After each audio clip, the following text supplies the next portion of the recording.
Ito si Harry Ramos. At ako naman si Adeline Sumito. Ito ang Balitang Ina! Mga nagbabagang balita. Paggalaw ng presyo ng petrolyo. Uber, nagbalik na. Japanese mosquito, lumaganap. Dalawang mountain supplier, patay. GDP ng Pinas, number 1 na. Para sa unang balita, paggalaw ng presyo ng petrolyo, tinutukan ni Kong Tadiwan. Kong? Maraming salamat, Adil.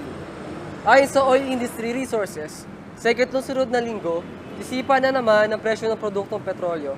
Tataas sa 75 centavos ang presyo ng kada litro ng diesel, 55 centavos naman ang kada litro ng gasolina, at 85 centavos sa kada litro sa kerosene. May magpapatupad ng oil price hike simula mamayang hating gabi, pero karamihan sa mga kumpanya ng langis, bukas ng umaga pa ang dagdag presyo.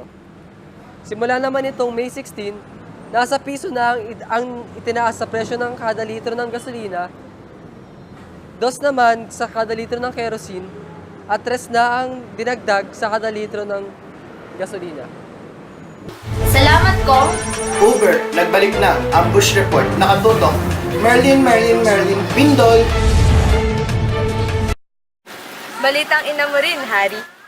Nagbalik operasyon ang Transport Network Service Vehicle na Uber matapos maghain ng motion for reconsideration sa suspension na ipinatawad ng LTFRB. Ganun naman ng LTFRB ang pagsuway sa suspension at nagbantang hulihin ang mga pumapasadang Uber driver. Alas 6 ng umaga, nagtigil operasyon ng Transport Network Company na Uber alinsunod sa suspension order ng LTFRB kahapon. Kaya kahit anong subok, wala kang makukuhang Uber. Kaya ang resulta, tumaas ang demand para sa Grab.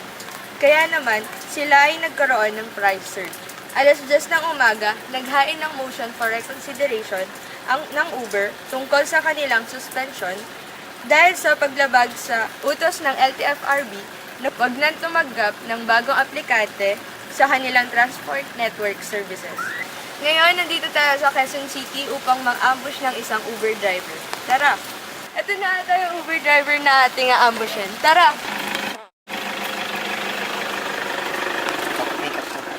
Janice, so gaano ka nakatagal naging Uber driver? Mag-iisang taon na din. So, anong masasabi mo na suspended daw ang Uber? Siyempre, mahirap kasi ito yung pangkakabuhayan ko para sa pamilya ko eh. So, ano naging epekto sa'yo na nagsuspende ang Uber? Sobrang laking epekto kasi mawawalan na ako ng trabaho. Wala na akong pangkain sa pamilya ko. Ganun ba? Sige, kaya mo yan. Sige, maraming salamat, Jenny. At ito ang ambush report. Back to you, Harry. Salamat, Marilyn. Dalawang mountain supplier, patay. Ibabalita ni Roger Valiente. Roger? Andito po tayo sa Marawi City malapit sa Lanao Lake. Ayon kay AFP Marawi spokesperson, Captain Joan Petinglay, ang dalawa ay lulan ng isang bangka na natagpuan noong Biyernes. Napatay ang dalawang Maute Islamic State of Iraq o ISIS reinforcer na magdadala ng armas at bala sa mga kasamahang terorista sa loob ng war zone makaraang makasagupa ng mga sundalo sa Lake Lanao, Marawi City, Makalawa. Akmang Yuko! lipat po tayo ng peso dahil nakarinig po tayo ng malakas na putok. Live na live po tayo dito. Iwas. Akmang sisitahin ng tropa ng pamahalaan ang mga sospek nang bigla ang mga ito magpaputok ng nauwi sa ilang minutong habulan at bakbakan sa lawa.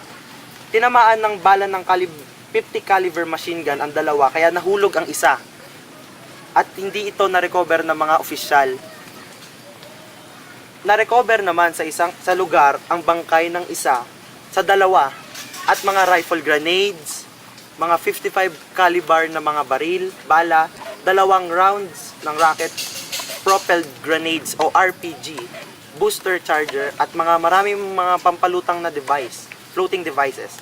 Una nang nag-deploy ng tropa ang JFT o Joint Task Force Marawi sa Lake Lanao upang mapigilan ang mga pagtakas ng mga terorista at upang mapigilan ang reinforcement ng mga kalaban, kabilang na ang pagtangka ng mga dayuhang terorista na sumaklolo sa bakbakan.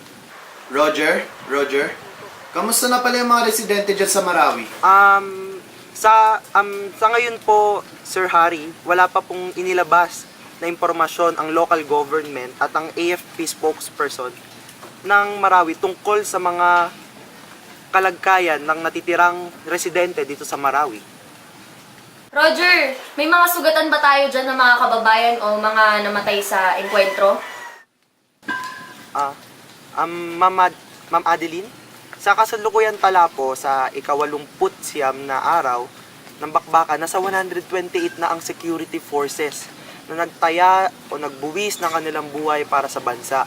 573 naman sa hanay na Maute ISIS at nanatili naman sa 45 ang mga sibilyang binawian ng buhay sa Marawi City Siege na nagumpisa pa noong Mayo 23. Saan na ba ngayon nagaganap yung enkwentro dyan sa Marawi? Inihayag ni Petinglay na sa kasalukuyan ay malapit na sa Grand Mosque na pinagtagpuan ng terorista kasama ang 40 pang hostages sa battle zone ng labanan. Muli, andito tayo sa Marawi City, live na live. Roger Valente, nag-uulat. Maraming salamat, Roger. Japanese Mosquito, lumaganap. Live report ni Lorna Toots. Lorna? Magandang umaga mga kaina. Ang Japanese encephalitis o JE, ang kadalasan tinatamaan ng virus na ito ay ang mga bata. Ayon sa DOH, may 149 na kaso ang naitala sa buong rehiyon. At hindi kumulang na 22 kaso ang naitala sa Pampanga. Ang Japanese encephalitis ay nakukuha sa kagat ng lamok. Ayon sa DOH, nakakaapekto ito sa nervous system na siyang magkakaroon ng dahilan ng disabilities at kahit pagkamatay. Ayon sa DOH, hindi lamang taong naapektuhan ng virus na ito, kahit ang mga hayop tulad ng ibon, paniki, ahas at palaka. Ang mga simptomas ng virus na ito ay pagkakaroon ng mataas na lagnat, sakit ng ulo, pagsusuka, at pagiging tamad. Ayon sa DOH, pag ito ay hindi naagapan, magkakaroon ng 30-70 na tinatawag, 30% na pagkamatay at 70% na magagamot ito. Ngunit kahit magagamot ito ay magkakaroon ng mga damages ang tao. Ang mga permanenteng pinsala ay tulad ng pagkakaroon ng paghihirap sa pananalita, behavioral problems, learning disabilities, at kung ano pang mga permanent disabilities. Ayon sa World Health Organization, dito na itala sa Pilipinas ang pinakamataas na porsyento ng sakit na JE. Lorna, meron na bang gamot dyan sa Japanese Mosquito? Wala pang gamot sa virus na ito. Ngunit mayroong mga vaccination sa mga pribadong ospital na nagkakahalaga ng 3,500 hanggang 5,000. Salamat, Lorna. Special report hatid sa inyo ni Katina Halim. Inaprobahan na sa Senado ang free higher education for all access Botong 18-0. Lusot ng sikat ng pagbasa ang kasabing panukala kung saan magiging libre na ang pag-aaral dahil sa full tuition subsidy sa mga estudyante sa state universities and colleges or SUCs. Aabot sa 16 na bilyong piso ang target na budget para mag-subsidize ang 1.6 million ng mga pampublikong kolehiyo at universidad. Sisimulan na sa unang semestre ng academic year 2017-2018 ang polisiya magtanggal ng matrikula sa SUCs. Sakop ana ng libreng matrikula ang mga estudyante na nasa kategoryang poorest of the poor at year 4 kabilang ang mga miyembro ng Pantawid Pamilya Pinipili Program or PORPIS. Subalit, hindi kwalipikado sa programa ang mga estudyante na nakapagtapos ng bachelor's degree o kahimpulad na degrees alinmang higher education institution at mga estudyante sinipa sa kanilang paaralan. Maliban na lang kung hindi sila nakapagbayad ng tuition fee o iba pang babayarin. Nandito po tayo sa National College of Business and Arts Fairview na kung saan isang pribadong kolehiyo at mag-i-interview ng isang estudyante patungkol sa kanyang opinion sa free tuition fee na binibigay ng gobyerno sa mga estudyante ng state college, universities and colleges or SUCs. O sige, tara mag-interview tayo.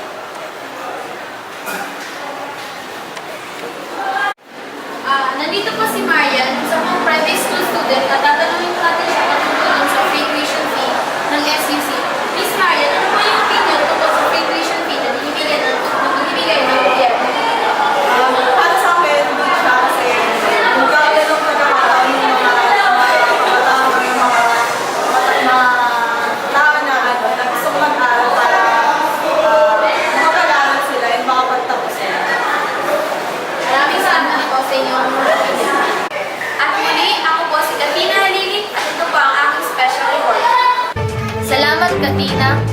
Special report ni Adeline Sumito.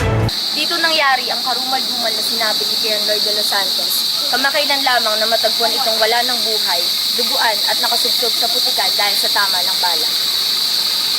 Batay sa spot report ng Caloocan Police, nagsagawa sila ng Oplan Galugad sa Barangay 160. Nang makita umano ni Kian Lloyd ang mga pulis ay bumunot ito ng baril at pinaputukan sila. Dito na raw gumanti ng putok si P.O. Uwares na ikinamatay ni Kian Lloyd.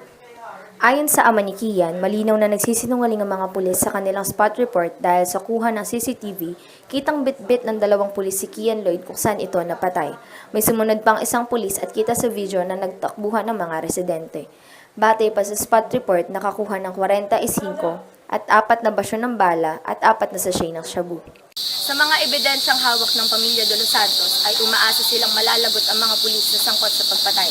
Adeline Sumito, nagbabalita. Salamat, partner.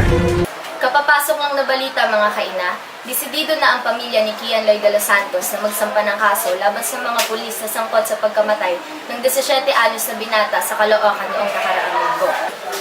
Ito ay matapos makita sa ikalawang autopsy na malapitan ng tama ng baril na kumitil sa buhay ng grade 11 student.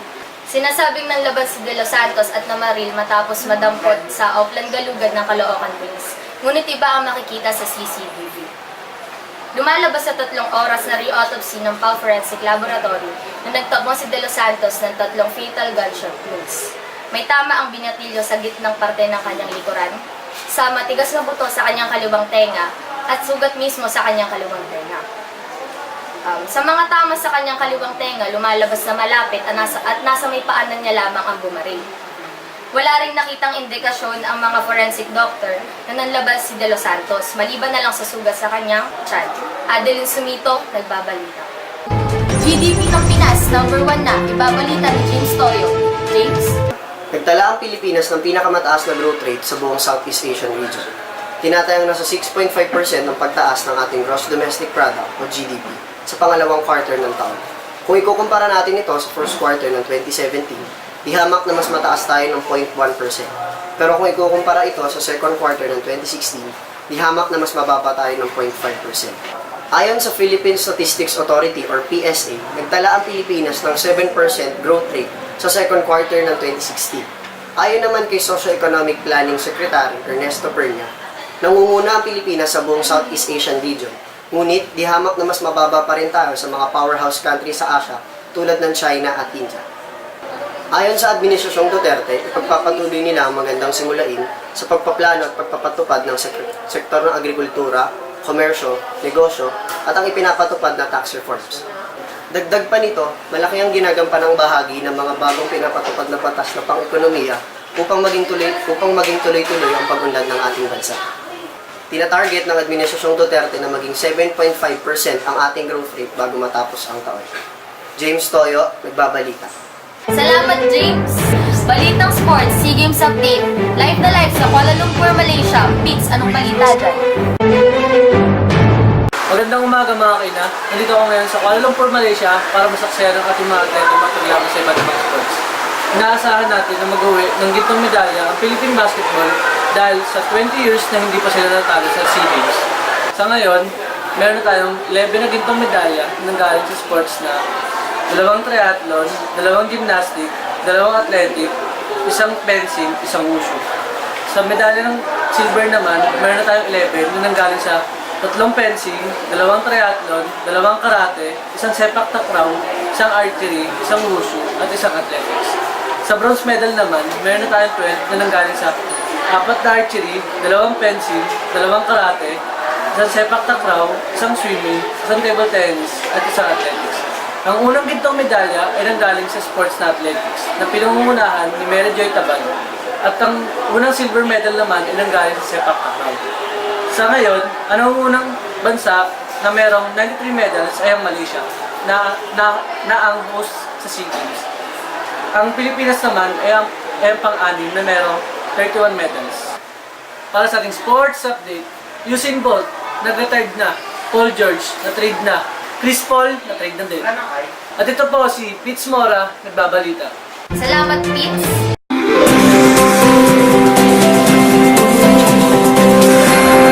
Magandang Magandang umaga mga kainang. Ang unang bagyo ngayong Agosto ay Tropical Depression Isang at nakataas ang Global Cycle Warning Signal number 1 sa probinsya ng Batanes at Babuyan Islands. Ito'y nagtataglay ng malakas na hangin at bugso ng hangin kaya dapat maging handa at alerta ang mga nasabing lugar. Namataan ng sentro ng bagyo sa silangan ng Batanes sa layo ng 735 km per hour at nagtataglay ito ng lakas ng hangin na umaabot sa 55 km per hour at ang bugso nito na umaabot sa 65 km per hour at pumupunta ito pakanluran sa bilis ng 90 km per hour. At sa forecast ng Pag-asa, sa Lunes ay pupunta pakanluran ang bagyong Isang at sa Martes naman asahan natin na lalabas ang bagyo sa Philippine Area of Responsibility at ang bagyo ay patungong Southern China. Sa Miyerkules, asahan naman natin na magiging maaraw lalo na sa Metro Manila at Luzon pero pagdating ng hapon, asahan natin na magiging maulan sa bandang Metro Manila at sa bandang Visayas. Ito si Harry Ramos ang nagsasabing, ang buhay natin ay parang grade sa accounting. Weather lang. Balik sa inyo dyan mga kabalitang ina. Showbiz Balita, hatid ni April Macchiato. Magandang umaga mga kabalitang ina. Para sa ating showbiz balita, pag-usapan naman natin ang mga trending, hindi lang sa Twitter, pati na rin sa Facebook ng mga artista. Unahin na natin si RC Munoz. Kilalang-kilala ang aktres na ito, hindi lang dahil sa kagandahan niyang taglay at galing sa pag-acting, kundi dahil na rin sa recent photos niya na retokada daw ang ilong nito.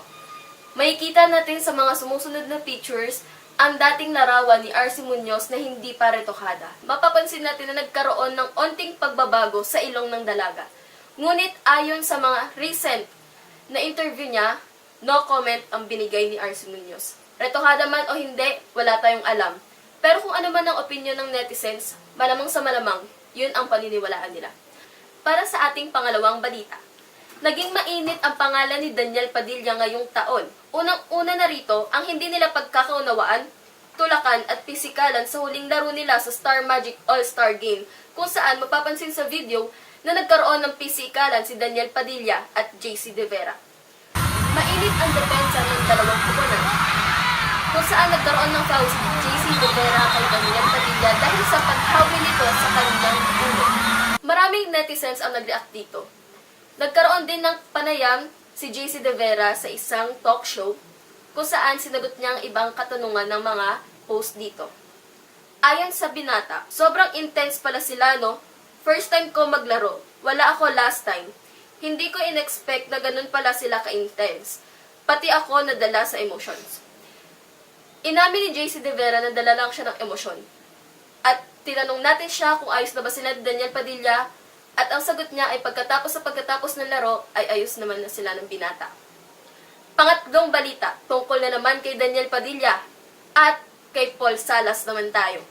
Naging mainit na balita sa Twitter at sa Facebook ang onting bangayan nila sa Twitter. Ayon kay Daniel Padilla, hindi naman big deal yon. Pero may mga netizens na ginawang big deal to. Ano ba naman ng tweet nila?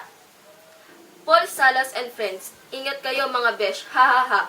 May nag-post ng isang larawan sa Twitter at ito ay galing kay @ategirl ni Kuya.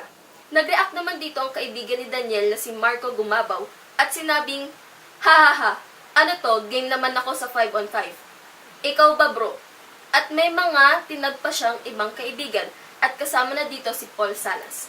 Naging mainit ang sagutan ng dalawang kampo at sa huli, biglang nagkayaan ang dalawang kampo ng 5-on-5 sa Oracle Arena. Ngayon, malalaman natin kung biro-biro nga lang ba o totohanan na ang nangyayari sa mga aktor.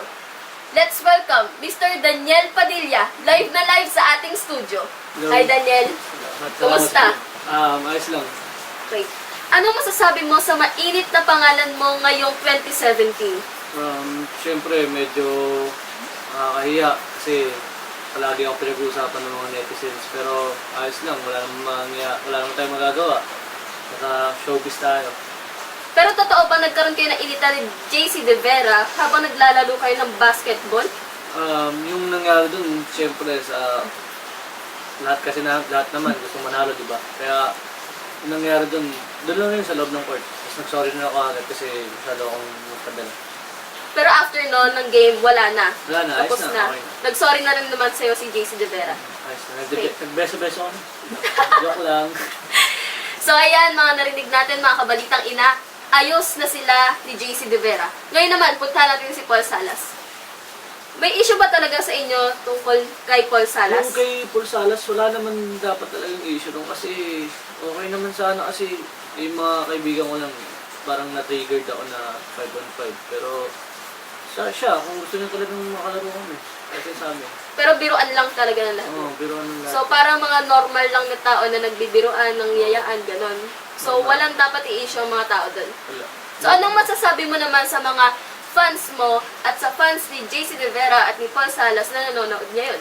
Sa mga fans namin lahat, huwag naman kayo masyadong gumawa ng mga issue. Tapos, okay na kami lahat. Yun lang. Ngayon naman, gawin natin ang fast talk. Ready ka na? Wala mga magagawa. Sige. Simulan natin. Catherine or Nadine? Catherine. Classy or trendy? Classy. Slow or fast? Pass. Rough or smooth? Smooth. Milk or chocolate? Chocolate. Korea or Paris? Oh, Paris. Opa o Opo? Opo. JC or Paul? No comment. Ayan, hindi natin patatapusin for the last time. Pwede bang magbigay ng sample ang nag-iisang Daniel Padilla ng Pilipinas? Pero di ko maano kasi malat ako eh. Pero, Kailangan. Nasa'yo na ang lahat, inamahal kita pagkat nasa'yo na ang lahat, pati ang puso ko. Okay na yun kasi medyo... Wala pa rin kupas. Maraming salamat mga kabalitang ina. Muli, ako si Avril Macchiato at si Daniel Padilla para sa ating Showbiz Balita. Salamat, Ito si Harry Ramos. At ako naman si Adeline Sumito. Ito